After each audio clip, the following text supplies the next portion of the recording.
Then Widdingdorf. Decided to do something creative. So 20 foot high. I mean, it's bigger than the house. Like the lineup, it goes pretty far down, lots of kids. But he's the snowman. But a big project. Okay, so for the last few years now, I've been toying around with this crazy idea of building a giant snowman that would be able to experience summer for the first time. But I'm well aware that building a giant snowman requires a lot of time, and that winter doesn't last forever. So back in December, I decided to put my thoughts into action and build this project. Now, the concept was simple. I would gather up as much snow as possible into this one pile in front of my house using shovels and the skill set of this highly trained human being. Then I built this wooden box that would act as a container for the snow, which I would leave to freeze overnight.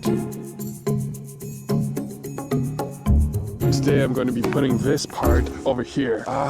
One step for man, one step for Earth. I don't know how that goes.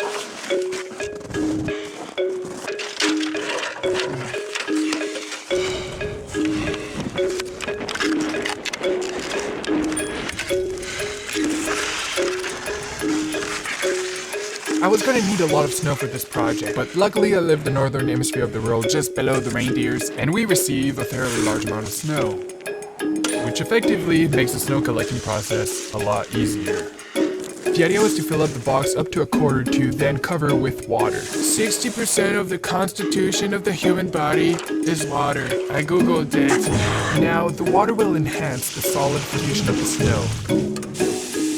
Once the snow was fully submerged, I decided to use my awesome technique to flatten out the snow. It was inspired by the ancient Roman people, but in my case, I decided to keep my boots on.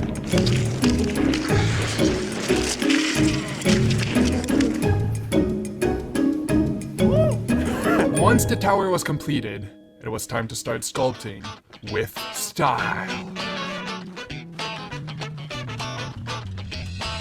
The most famous artists in history are the Ninja Turtles. They were known for their awesome paintings and sculptures. Once the snowman was roughly sculpted, I decided to add some snow to make it all pretty and stuff. And white and stuff. The following step required a partner, so I decided to choose my friend Simon as a volunteer. And he's what I like to call a risky kind of guy. The mission was to find branches that would be able to act as arms and hair for the snowman.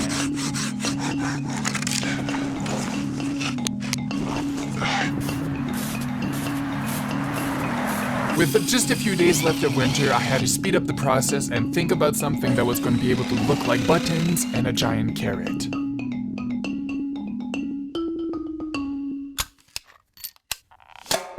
Using an old sleeping bag, cushions, and a piece of wood, I built buttons of different sizes. Buttons are typically found on clothes and Game Boys. I then sketched out a carrot on a piece of paper to then cut off from orange fabric.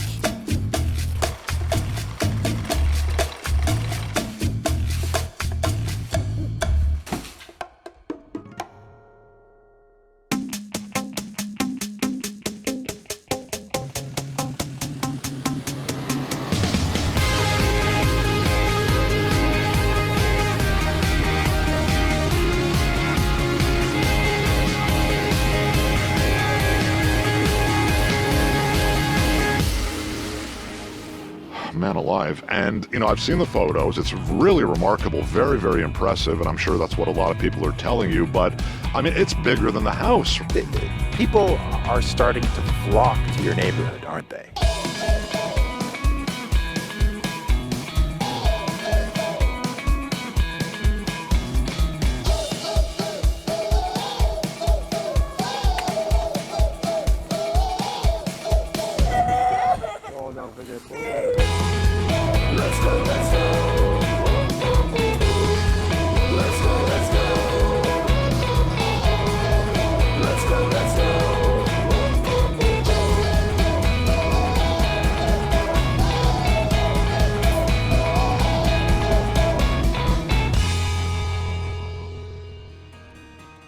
After seeing this massive response from my community, I decided to put all this attention to good use and raise money for a charity that comes in need to sick kids. I figured that there's probably a lot of kids out there that would have loved to come into the Snowman, but unfortunately can't. We ended up raising $6,350 in just 6 days, which is quite an impressive achievement considering it's been 21 years I've been trying to fill up my piggy bank.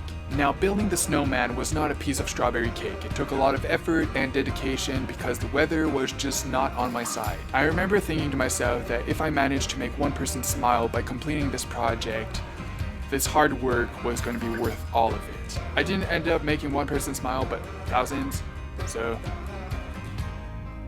it's pretty cool. Hopefully this project can inspire some of you guys to create of your own and never give up on your goals. Obviously, it doesn't have to be as ambitious as my project. It can be as simple as sculpting an ice cube with a butter knife into a penguin, because penguins are awesome, but they can't fly.